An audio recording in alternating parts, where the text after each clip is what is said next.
হয়, ৰাজ্যৰ যিসমূহ বিদ্যালয় মহাবিদ্যালয় আছে এই বিদ্যালয় মহাবিদ্যালয়সমূহৰ যি কৰোনা মহামাৰীৰ বাবে কোৱাৰেণ্টাইন চেণ্টাৰলৈ ৰূপান্তৰ কৰা হৈছিলে আৰু বিভিন্নজন লোক এই যি কোৱাৰেণ্টাইন চেণ্টাৰসমূহত কোৱাৰেণ্টাইন কেন্দ্ৰসমূহত ৰখা পৰিলক্ষিত হৈছিলে।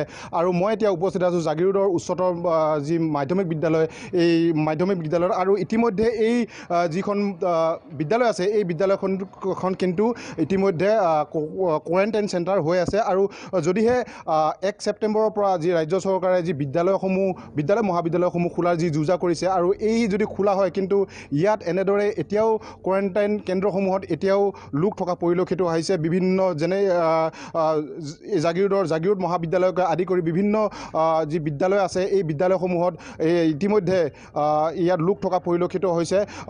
যদিহে 1 ছেপ্টেম্বৰৰ পৰা যদিহে এই বিদ্যালয় মহাবিদ্যালয়সমূহ খোলে তেনেহ'লে কেনেদৰে খুলিব, আপুনি কি ক'ব ইয়াৰ স্থানীয় এগৰাকী নাগৰিক হিচাপে?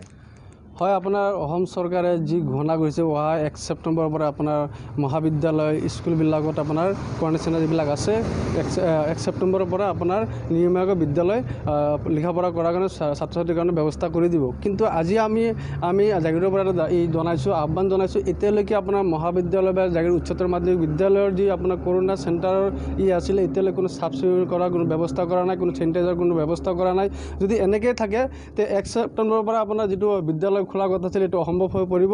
গতিকে আমি আহ্বান জনাইছোঁ অতি সোনকালে বিভাগীয় কৰ্তৃপক্ষই সোনকালে চাফ চিকুণ কৰি এটা ভাল পৰিৱেশ কৰি দিয়ে আৰু ভাল পৰিৱেশ কৰি দিব পাৰিলেহে আপোনাৰ ল'ৰা ছোৱালীবিলাক আহি শিক্ষা গ্ৰহণ কৰিব পাৰিব। হয়, নিশ্চয়কৈ এতিয়া ক'ব লাগিব যে যিসমূহ কোৱাৰেণ্টাইন চেণ্টাৰ আছিলে, যিসমূহ কেন্দ্ৰ আছিলে এই কেন্দ্ৰসমূহত কিন্তু ইতিমধ্যে বিভিন্ন কেন্দ্ৰসমূহত ইতিমধ্যে কোৱাৰেণ্টাইন কেন্দ্ৰত বিভিন্ন লোক থকা দেখিবলৈ পোৱা গৈছে। আৰু কিছু বিদ্যালয়ত লোক থকা নাই যদিও কিন্তু সেইসমূহ কিন্তু কোনো ধৰণৰ ইতিমধ্যে চেনিটাইজেশ্যনৰ ব্যৱস্থা কৰা নাই। যদিহে এনেধৰণে চেনিটাইজেশ্যনৰ ব্যৱস্থা নকৰাকৈ এই বিদ্যালয়সমূহ খোলে তেনেহ'লে এই বিদ্যালয়সমূহত ছাত্ৰ ছাত্ৰীয়ে কেনেকৈ পাঠদান কৰিব সেয়া এক এতিয়া প্ৰশ্নত পৰিণত হৈছে।